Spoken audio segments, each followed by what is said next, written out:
बिस्मिल्लाहिर्रहमानिर्रहीम। अस्सलाम वालेकुम नाज़रीन, आसान ज़ुबान में इनकम टैक्स रिटर्न फ़ाइल करने के मुख्तलिफ़ केसेस में हम मुख्तलिफ़ तरह की चीज़ें सीख रहे हैं। आज के हमारे क्लाइंट मलिक जमील साहब हैं। हमेशा की तरह इनका डाटा हमने एक जगह पे जमा किया हुआ है। पहले हम वो डाटा समझेंगे और फिर कंप्यूटर की स्क्रीन पर चलकर आसान ज़ुबान में आपको इनकी टैक्स रिटर्न फ़ाइल करने का मुकम्मल तरीका समझाऊँगा। मगर इन सबसे पहले एक बार दुरूद पाक। मैं हूं Rizwan Khan. Welcome to my channel the info site. आसान जुबान में ऐसी इन्फॉर्मेटिव वीडियोस के लिए चैनल को सब्सक्राइब करें और बेल आइकन प्रेस करें। नाज़रीन, मलिक जमील साहब के केस में हमें बहुत कुछ सीखने को मिलेगा, तो वीडियो को एंड तक पूरी देखिएगा और वीडियो को अभी से लाइक कर दें। बिना वक्त ज़ाया किए चलते हैं कंप्यूटर की स्क्रीन पर और इनका केस समझते हैं। जी, तो हम कंप्यूटर की स्क्रीन पे मौजूद हैं। सबसे पहले हम इनका डाटा देखेंगे। इनकी जो पूरे साल की आमदनी है वो 11,20,706 रुपये है। इनमें से इनके 5,80,000 रुपए के एक्सपेंसेस हैं। इनकी सैलरी में से 13,018 रुपए टैक्स डिडक्शन हुई है। इसके अलावा ये 3 सिम यूज कर रहे हैं मोबाइल की। एक सिम पे 1,612 रुपए, एक पे 160 और एक पे 1,531 रुपए का टैक्स डिडक्ट हुआ है। बैंक से इन्होंने 5 लाख रुपए का कर्ज लिया है। 30 जून तक इन्होंने किस्तों की सूरत में बैंक को 60,000 रुपए का कर्ज जो है वो वापस भी कर दिया है। बैंक का इनका क्लोजिंग बैलेंस है और इन्होंने एक इंश्योरेंस पॉलिसी करवाई हुई है। उसका प्रीमियम पेड किया है 10,236 रुपए।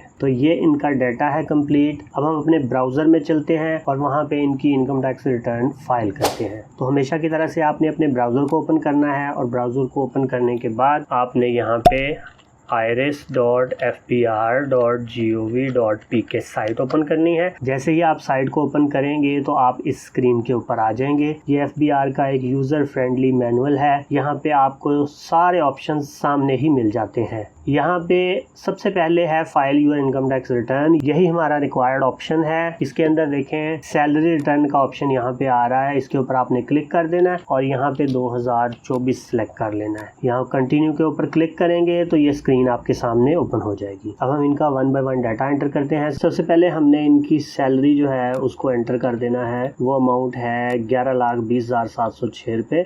तो यहाँ पे पे वेजेस एंड अदर रेम्यूनरेशन के आगे आपने ये अमाउंट एंटर कर देनी है और कैलकुलेट के ऊपर क्लिक कर देना है। अब हम आते हैं जो इनके टैक्स डिडक्ट हुए हैं उनकी तरफ। अगर आप यहाँ टैक्स चार्जेबल पेमेंट्स के अंदर कंप्यूटेशंस के सेक्शन में आए तो आप देखेंगे कि 13,018 रुपये इनका इस इनकम के ऊपर टैक्स बनता है। इनका टैक्स देखते हैं। देखें 13,018 रुपये ही इनके एम्प्लॉयर ने इनकी सैलरी में से डिडक्शन की है। वो हम यहाँ पे एंटर कर देंगे। Salary of employ under section 149 में ये टैक्स कलेक्टेड डिडक्टेड के ऑप्शन के अंदर आ गया। कैलकुलेट पे क्लिक कर देंगे। अब अगर हम कंप्यूटेशंस के अंदर जाके देखें तो इनका जितना टैक्स बनता था वो पे हो चुका है। ना ही कोई एडमिटेड इनकम टैक्स आ रहा है, ना ही कोई रिफंडेड इनकम टैक्स आ रहा है। लेकिन इनके मोबाइल फोन की 3 सिमें हैं, उनके ऊपर टैक्स कटा है, वो हम लोगों ने एंटर कर लेनी है। उसके लिए हम जहाँ पे हम लोगों ने यहाँ सैलरी वाला टैक्स एंटर किया है उसी में नीचे आएंगे तो यहाँ पे आप देखेंगे cell phone bill under section 236A। इसके सामने आपने प्लस के ऊपर क्लिक करना है।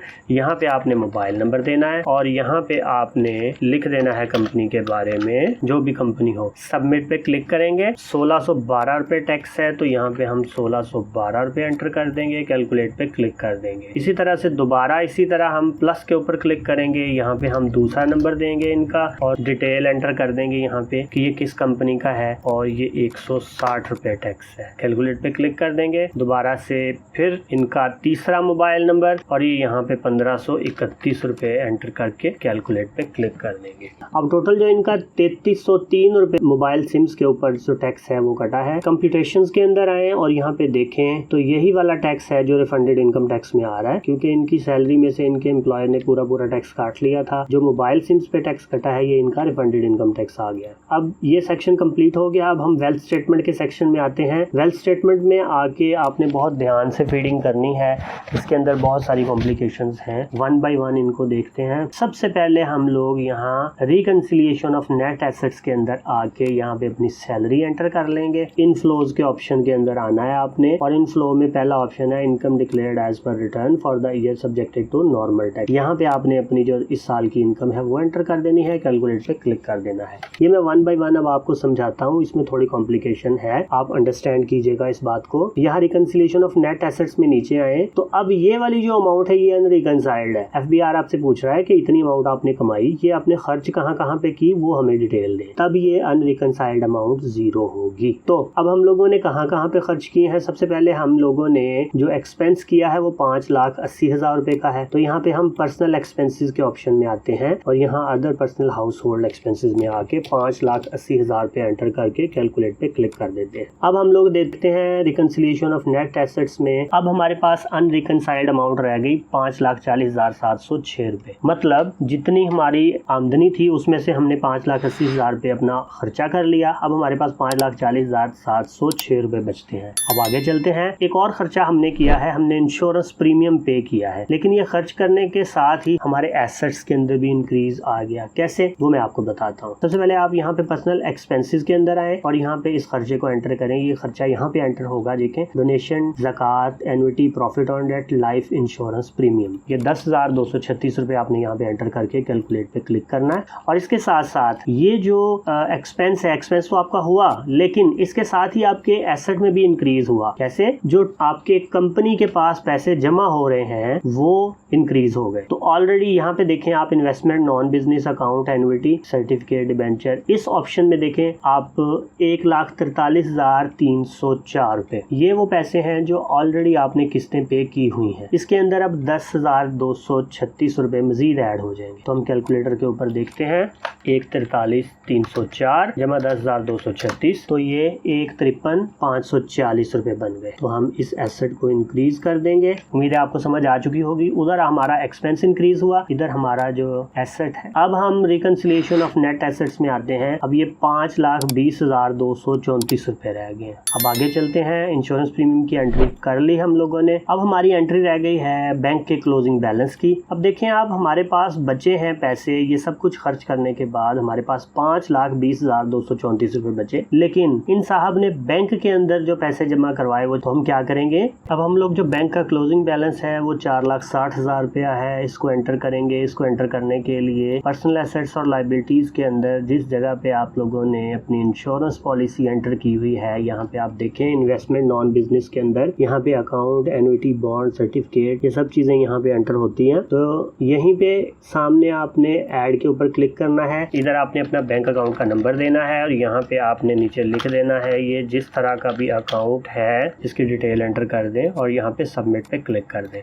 तो यहाँ पे हम 4,40,000 पे एंटर करेंगे और कैलकुलेट के ऊपर क्लिक करेंगे। अब दोबारा से हम रिकंसिलिएशन ऑफ नेट एसेट्स में आएंगे तो देखें अब हमारे पास 80,234 रुपए बचे हैं। तो ये वो पैसे हैं जो हमारे पास हमारी इस साल की सेविंग में से कैश इन हैंड बचा है। तो इसको हम अपने कैश के अंदर एंटर कर देंगे। तो यहाँ कैलकुलेटर ओपन करें और इसके अंदर 80,234 और जो प्रीवियस ईयर का कैश इन हैंड है वो यहाँ पर्सनल एसेट्स लायबिलिटीज में आए तो यहाँ पे आप देखें कैश नॉन बिजनेस 42,591 रुपए है। तो इसके अंदर हम 42,591 रुपए ऐड कर देंगे। अब हमारे पास जो कैश इन हैंड है वो टोटल 1,22,825 रुपए हो गया। तो यहाँ पे हम कैश नॉन बिजनेस में 1,22,825 एंटर कर देंगे, कैलकुलेट पे क्लिक कर देंगे। अब हम रिकंसिलिएशन ऑफ नेट एसेट्स में आते हैं तो यहाँ पे देखें अनरिकंसाइल्ड अमाउंट हमारी 0 हो गई। मतलब जितना हमने इस साल में कमाया था उस सारे को हम लोगों ने कंज्यूम कर लिया है। जिस जिस जगह पे भी हमारी कंजम्पशन होनी थी उसको हमने कंज्यूम कर लिया। तो ये हमारी रिटर्न थी। इसमें आपने डिफरेंट तरह की चीजें देखी। आपने मोबाइल सिम्स के ऊपर जो टैक्स कटा उसको देखा, आपने लोन की एंट्री देखी, आपने इंश्योरेंस प्रीमियम की एंट्री देखी।